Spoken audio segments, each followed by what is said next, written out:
Quality is always the bearer of bad news. Nobody ever looks at the quality department when everything's going well. But when things aren't going well, we're always the one to have to report to the executive branch, hey, we can't ship these 100,000 parts today because there's a quality issue. It's not the manufacturing lines that do that.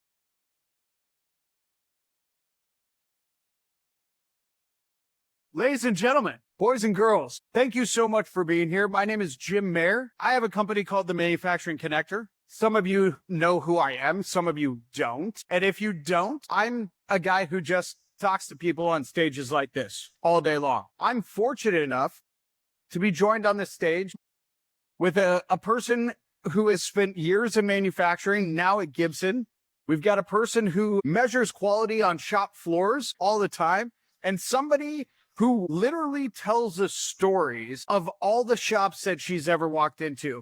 Hundreds, maybe thousands of shops in your day, for sure. So again, thank you all for being here. We're going to talk about really tough things up here. This isn't going to be soft. This isn't going to be fluffy. We're going to talk about the issues that manufacturers are facing both here locally based on my guests, the first two here, experience here locally. And then we're going to talk about some of the more macro views that Michelle sees nationally when she's out and about. Fun part of this is you all are invited to participate. My goal when I do these panel discussions is I don't want to get through all the questions that I have. I want your guys' questions to be the main story here.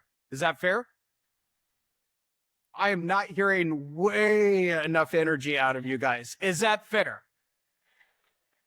All right, that's better. We'll get to that point in a little bit where I need you guys to yeah, and really yell loud, but that's when it'll be part of the podcast, okay? So, Kieth, please introduce yourself. Let's start there. My name is Kieth Bieger. I work for Destaco. We are a global company. We make end effectors, wearable hand, Camco, indexers, conveyors. We have plants and manufacturing plants in Red Wing, Minnesota, Wheeling, Illinois, Mount Juliet, Tennessee, St. Flory, France, a couple in Thailand, and then multiple distribution centers throughout the world. Our slogan is automating tomorrow. Unfortunately, we have zero automation because we're a one-off shop. We're making custom orders for our customers. Our products are very, very well known in the automation fields, mostly by integrators, robot integrators. I have been in manufacturing since the late 90s. I have been working on CMMs since 1998. Started off in machine shops. My background is actually in job shops. I'm not a high production type of person. If you ask me how to solve a solution in high production, I can't do it. If you ask me how to solve a solution in the job shop and how you have 5 pieces and you need to get 2 out to a customer tomorrow, I'm your man for that. So, and that's where I excel. I mean, I wouldn't be able to do it without the help from my vendors. I've had some great relationships throughout the years. Obviously, I wouldn't be up. I mean, one of them is obviously Hexagon. I'm not going to put Hexagon, but I've been dealing with Hexagon for a long time. I mean, they asked me to be here, so I've dealt with MSI Viking. I've dealt with a lot of vendors over the years. Kieth, they all make great equipment, all specialized equipment, and they all have a mission to market. So that's my background. Michelle. Hi, I'm Michelle Bangert. I'm the managing editor from Quality Magazine. I've been with Quality since 2005. I'm based in Chicago, and our motto at Quality is improving your manufacturing process. So all along the way, we cover management, software, trends. And yeah, my favorite part of the work is getting to see different plants. Just yesterday was on the Nissan tour, which was really cool. And so I love to get out and see what's actually going on shop floors and just kind of get the big picture view of manufacturing. And fun fact, Michelle saw me speak a couple of years ago and invited me to my first Quality Nashville show last year, and I'll never go away. You've invited me in like a vampire, and I'll never go away. Todd, tell us about yourself. Todd Prettyman, currently director of global quality for Gibson guitars, based here in Nashville. Been with Gibson about 2.5 years. Came to the company from 25 years in automotive. Started out in a Toyota straight out of college. 13 years with Toyota motor manufacturing. Absolute great training ground. Left that. Went to the tier 1, tier 2 supplier world. I came to Gibson after 7 years as a Senior Director of North American Manufacturing. So I ended up leading manufacturing TPS to come to the handcrafted world of Gibson. So that is a massive change for you. I mean, cars used to be handcrafted, not so much anymore, but now you are in a very crafted field.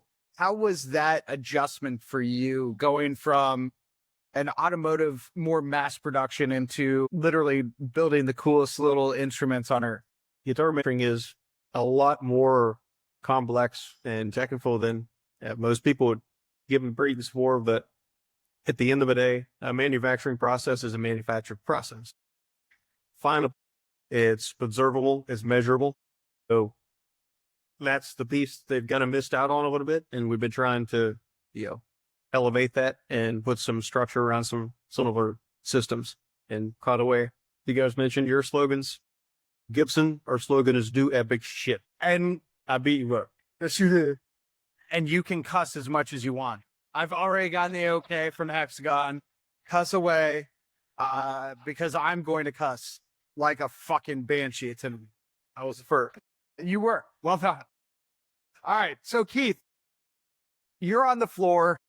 You work with a ton of different people, ton of different equipment.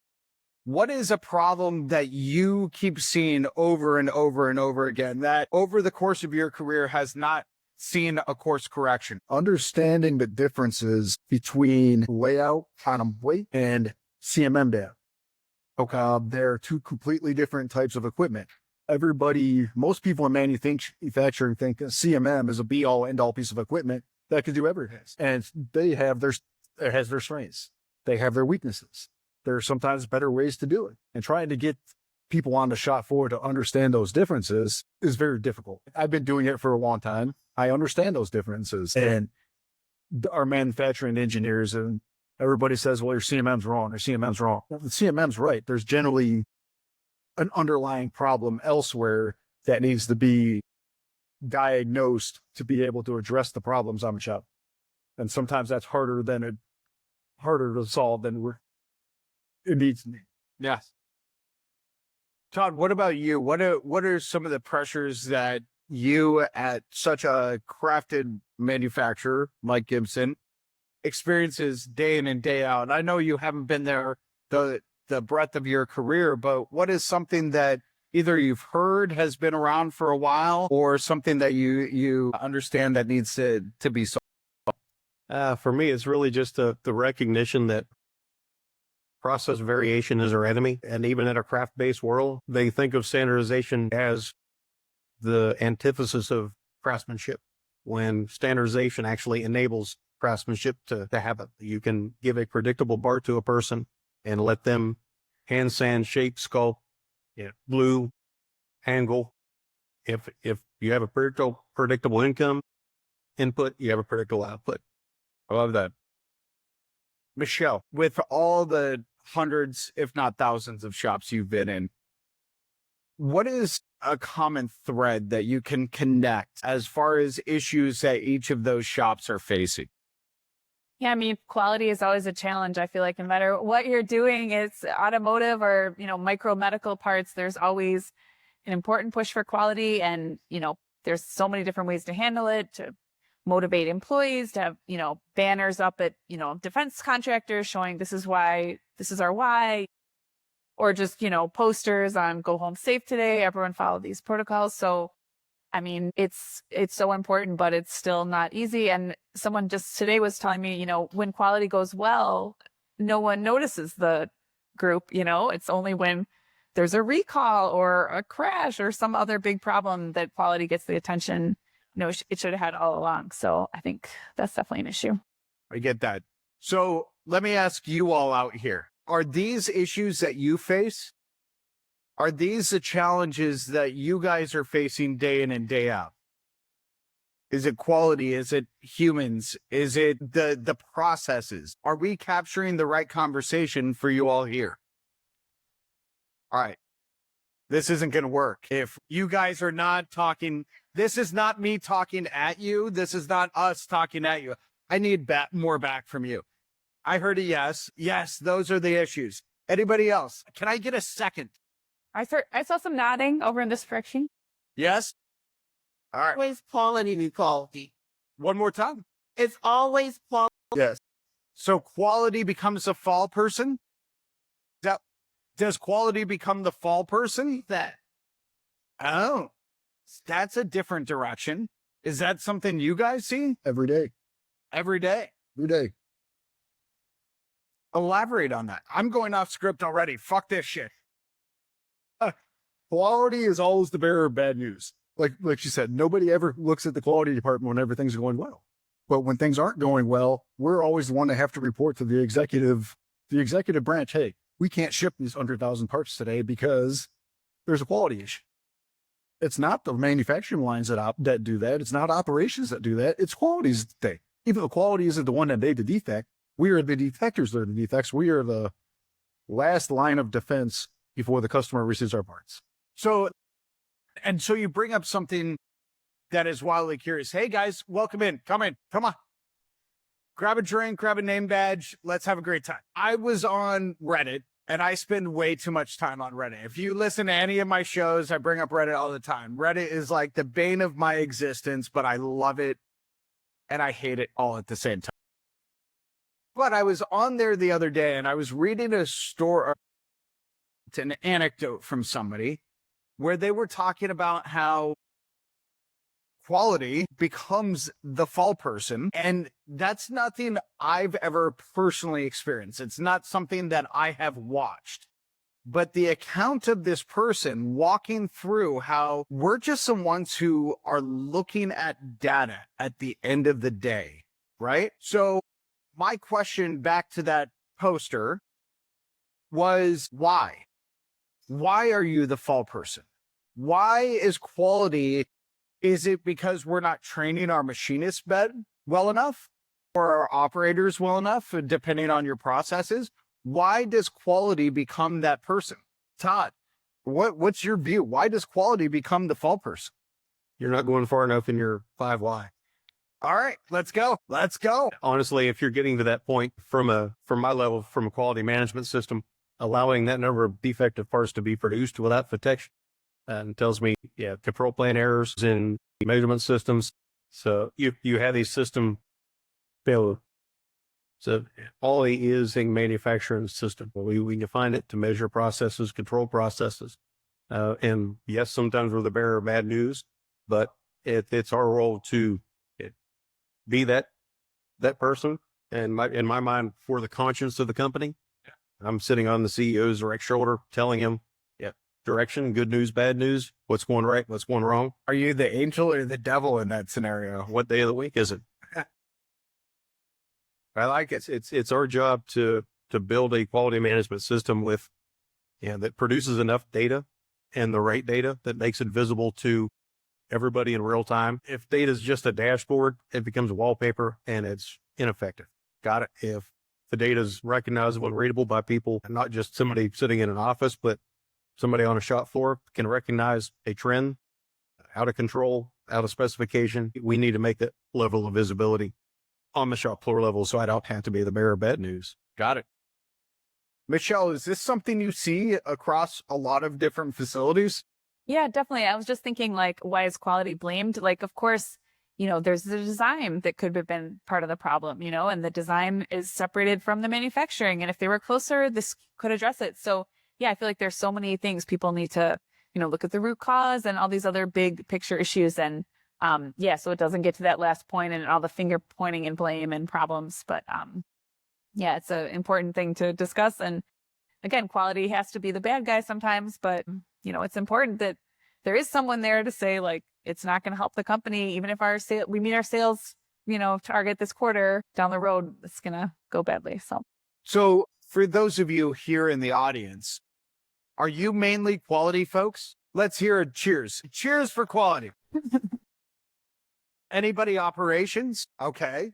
Production? All right. So we are a quality audience tonight. Nice. I am adjusting my questioning for a quality audience. All right. Fantastic. Audience, let me ask you another question. Is talent as big of a deal in quality as it is in production? We face these skills gaps, and These are skills gaps that are self-imposed, right? These are things that we have done to ourselves as a nation, as a workforce over the last 50 years, right? We made decisions in the 70s that made it so it was uncool to go work in factories. We took trade schools out of high school programs. We did all these things to ourselves. Is quality facing the same skills gap that production is? Absolutely. Yeah. There's a shortage in the future of quality engineers, quality assurance, quality control. Yes. We're all speaking the same language here, right? All right. Just making sure.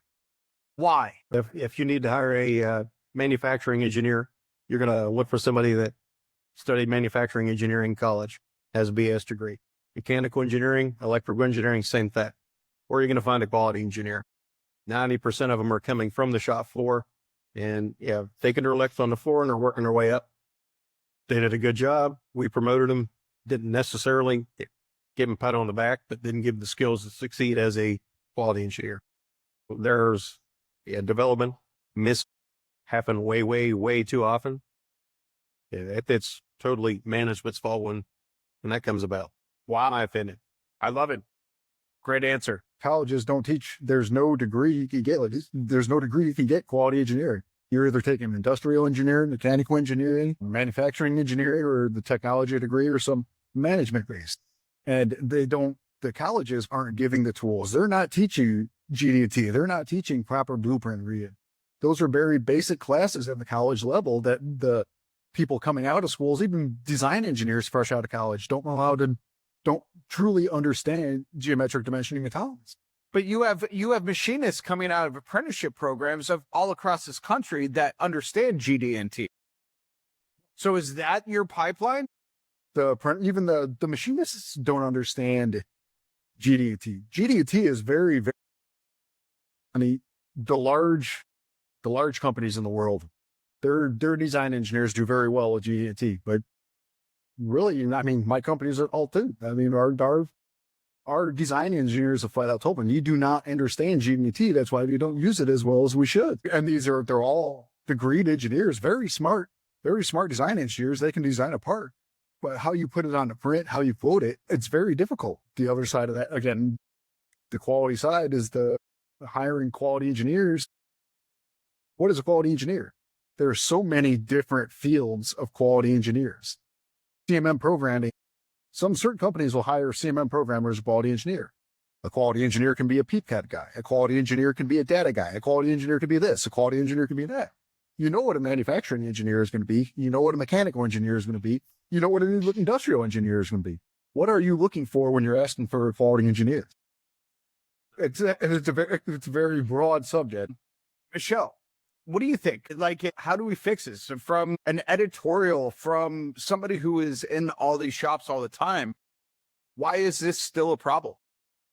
Yeah, I feel like there's so many levels, like you said, the education arm, the government arm, just kind of the prioritizing of what skills, what jobs are valued and useful. And again, like so much training to get people interested in it and then keep them interested in it. And like you said, that's where, the quality people come from the floor because, someone left and suddenly you're in that role. So yeah, there's just so many different areas to attack. I think it's not just a quick fix. And it's like from our research and our surveys for our readers, it's workforce issues are the top issue, like year after year. It's always, the number one concern, and some other ones flip flop with the economy or, something else, but it's a big concern.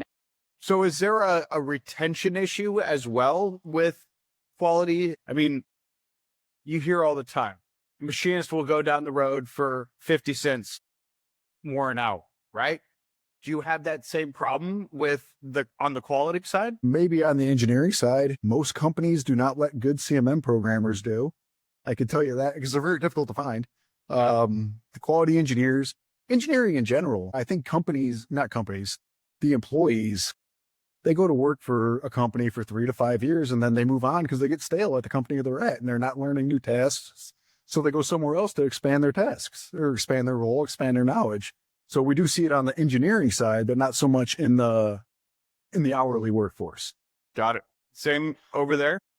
Yeah, I mean, I feel like it's definitely something that people want to do. Usually if they get into quality, usually they like it and they kind of, switch around roles maybe. But in general, I think it takes a certain kind of person to be in quality, and it's really, a challenging thing. But a lot of people who are in it for a long time really do love it, the detective aspect of it and solving problems, and, it's new every day and kind of the challenge. So yeah, it's just kind of getting people introduced to it because, they never considered it when they were a kid or, even starting out. It just kind of happens and then it works out. But that first exposure. To me, the retention things is definitely a problem of the automotive industry. And before joining Gibson, QE's, the average tenure would be 18 months because just like the machinists, they would go across the road to another company for a couple $1,000s a year or an assistant quality manager role. The quality world, I don't think, has done a good job of defining what a true career path looks like and what that development plan looks like.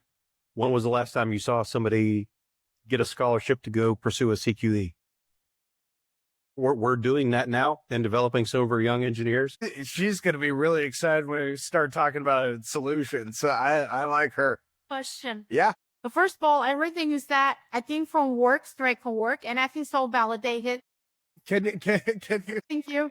Like every single word you say, just like, oh my God. She's like, I am just support group, especially what Michelle just said about detective aspect of work. And I do. So I have a question that you mentioned, CQE certification. How much of a demand is really out there because I am contemplating to apply and I have all the qualifications. I need to pass the test, but I'll have to pay out of my pocket because for some reason, the companies that I work for don't see it as a valued certification. And I bought a book on my own expense and I'm like, I'm going to go do it. But it's quite a bit of money. So what do you see in your areas? Is it a valued certification? For me, yeah, it's a big investment in money and time on the individual part. We ourselves, we're sponsoring young engineers that have been promoted up.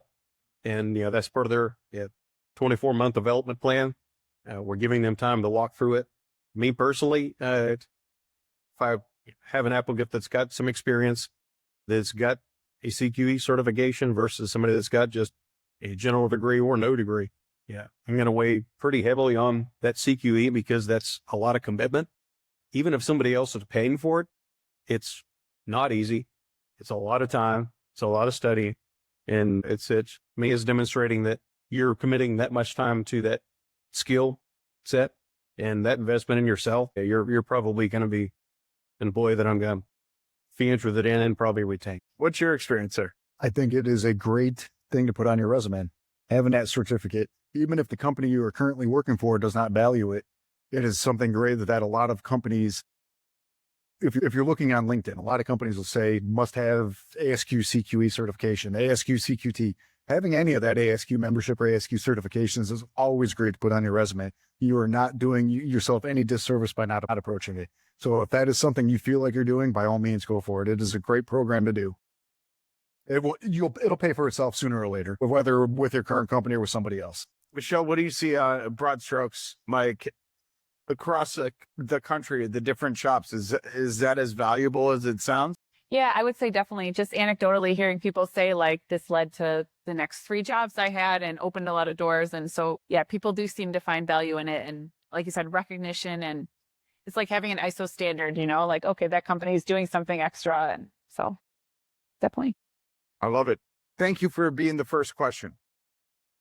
Anybody else have any questions? Yes. Adam, microphone. Come on, man. Jim, Michelle, Talk into the microphone, Jim. is quality a double-edged sword, or is technology a double-edged sword? When it comes to, then quality is assumed because the advancements in technology means I can rest assured that quality is an afterthought. Which one do you always start on? Yeah. I think the technology is assumed is only as good as the input you give. So if you have all this 3D scanning that's coming out, it's all dependent on comparing it to something. That something has to be perfect to begin with. Otherwise, what are you comparing it to? So you're assuming you're getting great quality at the end, but if your input is not correct, you can be comparing it to something falsely. It goes, as you said, a double-edged sword. It goes both ways. I'm on the quality side and on the other side. I mean, obviously things are getting better. Some of the systems out there now, the integrated systems, are much better than they used to be, but they can make mistakes. False positives are, in my world, false positives are very hard to do, but they are possible. Generally, you get the false negatives and you're rejecting something that doesn't need to be rejected. But getting a false positive and accepting something is very difficult unless you have a wrong input to begin with. Todd, do you have anything to add? To me, technology is fantastic. Digital technology, automation, it's not a solution. What I see it is technology exposes and uncovers variation in our processes. People see that as a negative. I put the system in place. Now it's rejecting half my parts. So, yeah, I'm sure I'm probably talking to a lot of people there who are nodding their heads. But to me, the implementation of technology, when you see those failures, it's exposing problems in our process, exposing a lack of ownership in some of the processes, training gaps in standardized work. Technology is great.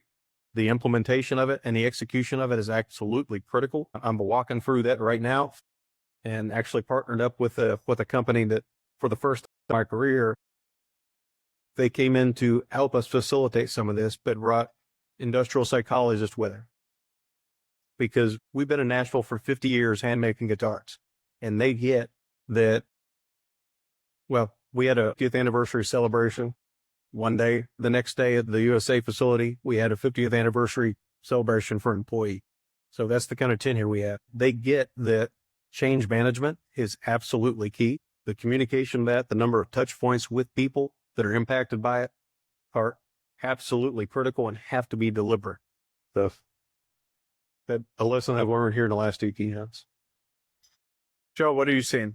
Double-edged swords. Yeah, definitely. I mean, it feels like people always say, like, just because you automate something, if it's a bad process, you're just doing it faster. So you got to be really careful, and the basics still apply, and it's important. And even with some like more trendy technology like additive, people say like you would still inspect that part. It's not like you would just be like, oh, the machine made it like we said, right?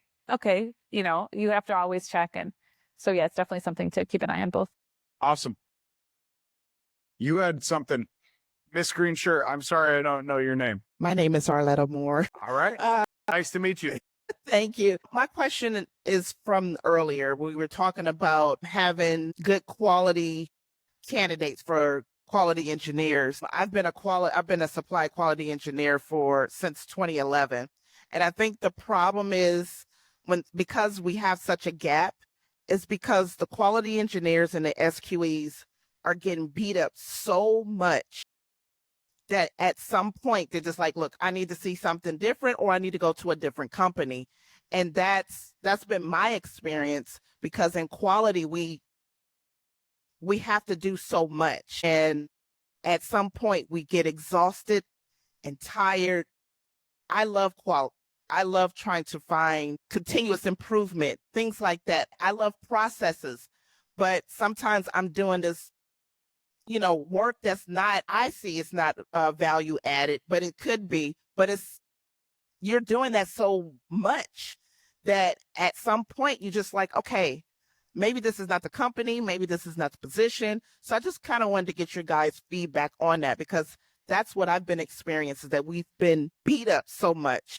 Can I ask a clarifying question before the panelists ask or answer that? By beat up, I'm a culture guy, right? So by beat up, what do you mean by beat up? Do you mean nothing's ever good enough? Do you mean It's like what I was saying earlier, it's always the quality's fault, but we're in an industry where we're in automotive. So they're looking at numbers. They're looking at takt time. They're looking at cycle time. But then when it's a quality issue, get the SQE out there, get the QE out there. And so it's like we're trying to find solutions, and a lot of times we know what the problem is, but you have stuff in management basically saying, we got to get these numbers out. We got to meet the customer's goals, or making sure that we have parts out there to the customer. So that's what I mean by beat up, because we're overwhelmed with so much stuff, because we're looked at as the bad guy. Got it. You spent a lot of time in automotive, small part of your career, right? Hit us with some knowledge. First off, when you said you were so beat up, I knew you were in automotive. Didn't have to ask the questions. That is my only ignorance. I do too, Armin. Got a question back to you. What's the source of that frustration? Is it just the daily churn that you're stuck in this rotation without path up, or what, to you personally, where is the frustration? I believe where I work, quality is not number one. Production is. Getting to the customer is. I think quality should be number one. I mean, we should have our quality standard or our quality, I can't even think of the name of it, plastered all over the wall so that people understand I have to make sure that I produce quality carts. They're so consumed on numbers. I just need to get the numbers out there. How I get it out, I just need to get it out. That's a cultural issue. Absolutely. That when you're not making quality part of your culture, your cultural norms, your shared mission, your shared vision, you're going to blame that role. Am I wrong? It's absolutely cultural. Sorry, I blacked out and answered for you. I'm so sorry. Obviously, you've been doing this since 2011, so you have the passion for it. The great thing about supplier quality is, you're visiting suppliers and you see tons of different manufacturing processes. What I would advise, if you don't see that and you're not getting that out of that culture organization, that I would look at what you see and work with on a daily basis, the processes you work with, you figure out where your passion is going to take you and pursue it. Keith, anything to add? I mean, that was I did spend a couple of years. I spent a couple of years in automotive, and there's a reason I'm not in automotive. I've been in quality my whole life. It is a hard field to get into when you've spent your life in heavy equipment, and then you move to automotive. Automotive it was not a good fit for me. I found myself overly stressed on a daily basis. I was a lab supervisor, and I felt the same pressure you did. It's, if you don't like the culture that you're in, the only thing I can say is I don't want to tell you to leave your company. If you've been there for 12 years, there's greener pastures. I don't know what, but there are better things. It's not all like that. I have been in quality a long time, and automotive is an experience. You have to have the heart and the mindset to do it for 25 years. My boss came from automotive. He did it for 25 years and he stepped out because after 25 years, he had enough. It's so on Jim. Yeah. Culture is the hardest thing in a company to change, and it probably won't change. The one thing that will change it that I've seen is like influx of new people that bring new thought processes, new upper level management that have different levels of ideas, but that culture kind of permeates the entire organization, and it is very difficult. So if it's bad, to rid the organization of it. And tell you that in coming into Gibson, they were very, very guarded of the culture that they have built.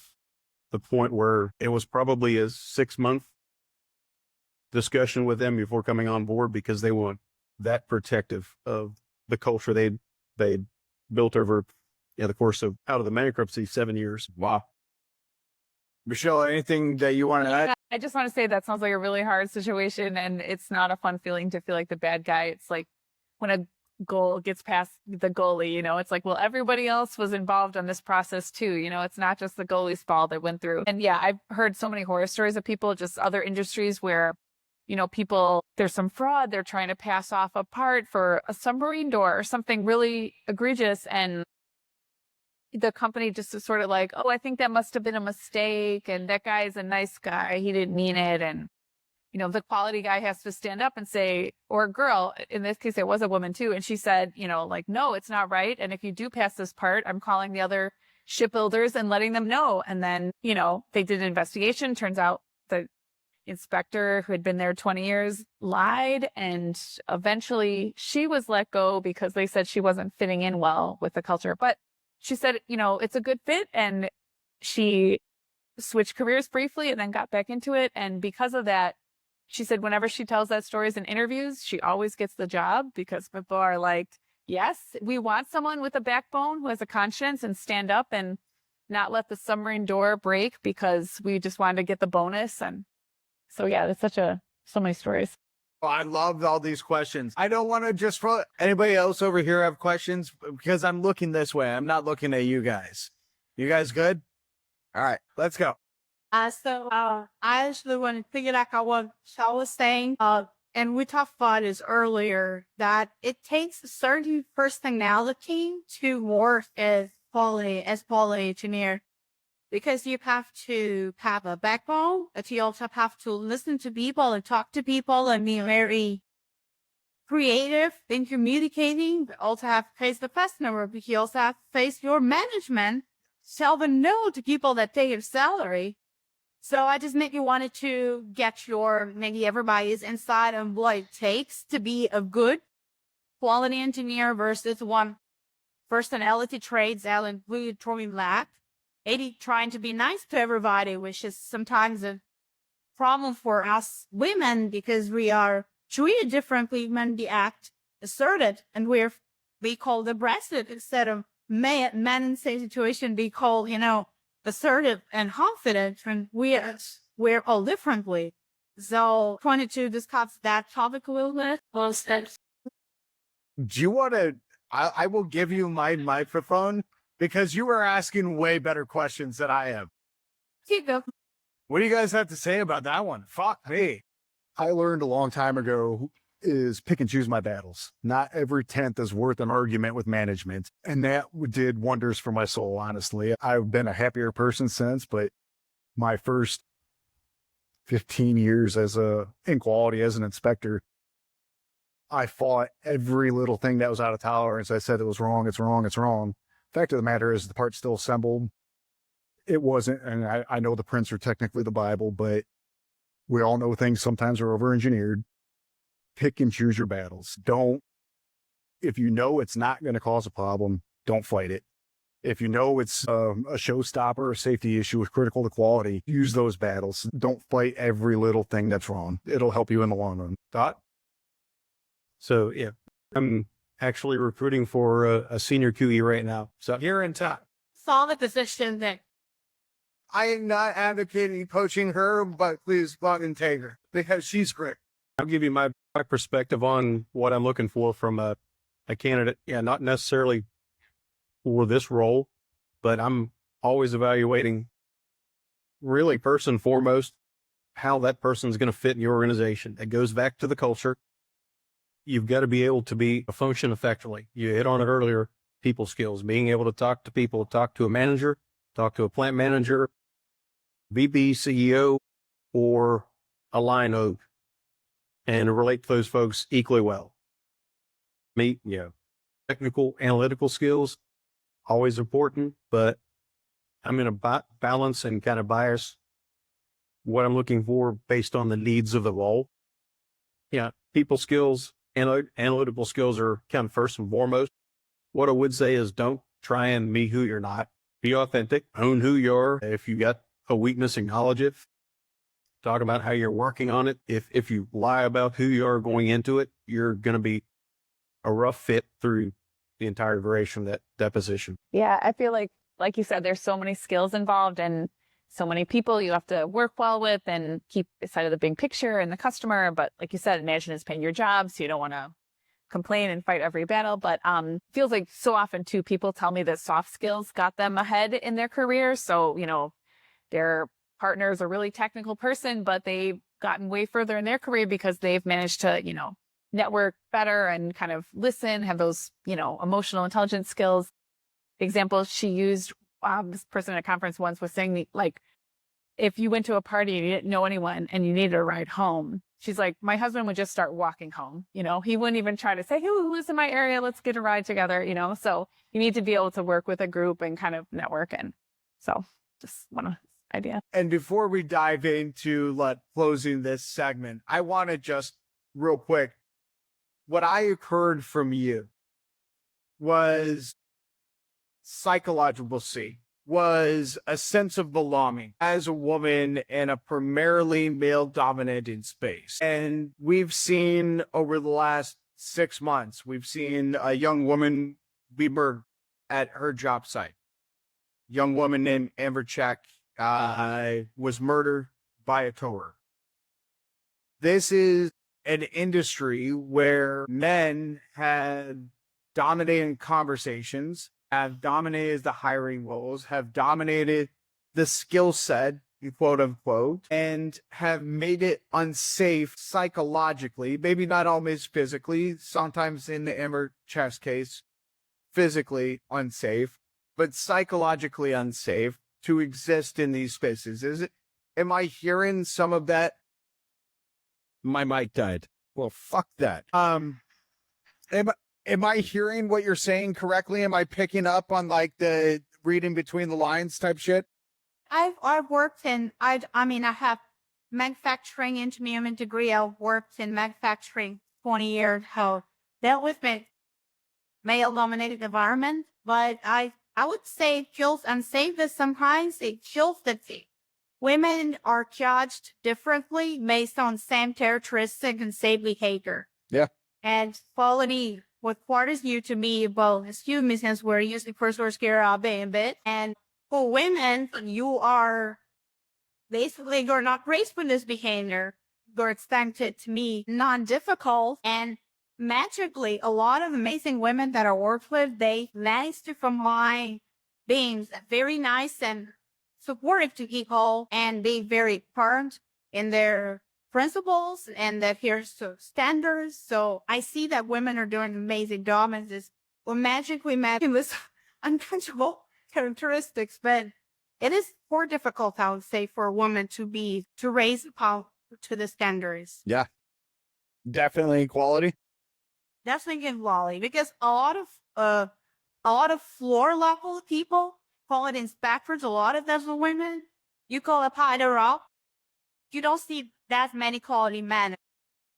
So Why?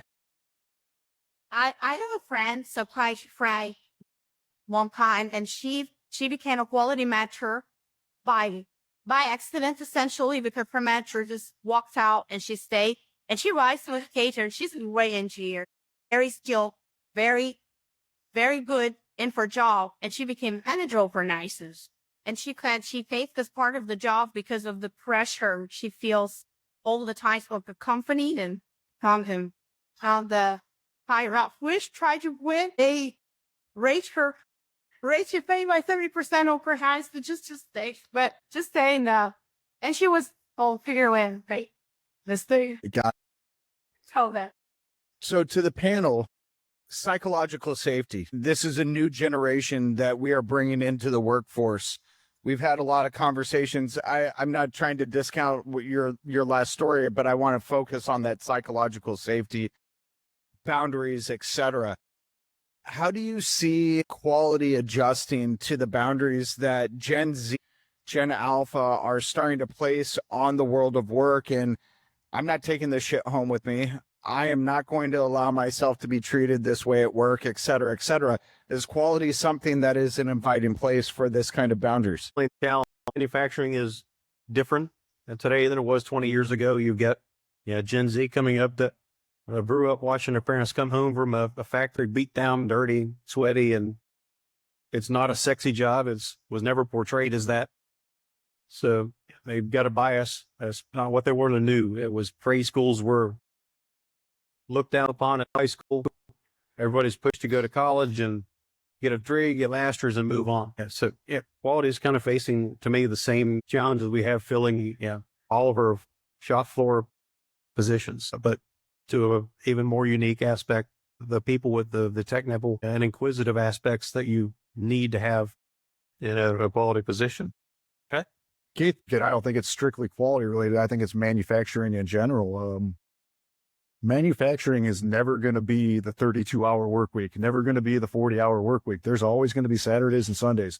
Companies get behind. There's always going to be overtime. And then it does not fit well with our current society. And that's something the United States has to work on, whether that's coming up with flexible work shifts, Monday through Thursdays, and then weekend, Friday, Saturday, Sunday shifts. But then you're paying people what is it, 40% extra for extra person? I mean, you're paying the extra, or sometimes overtime is better than paying extra salary. And I mean, everybody's running lean. It's a very, very tough subject, and trying to compete with our global economy. Sometimes it's not feasible to hire extra shifts to cover it. And I don't know, there's no good answer to this problem. And right now, the United States is in a real world of hurt as far as manufacturing. And I don't know when it's going to turn around.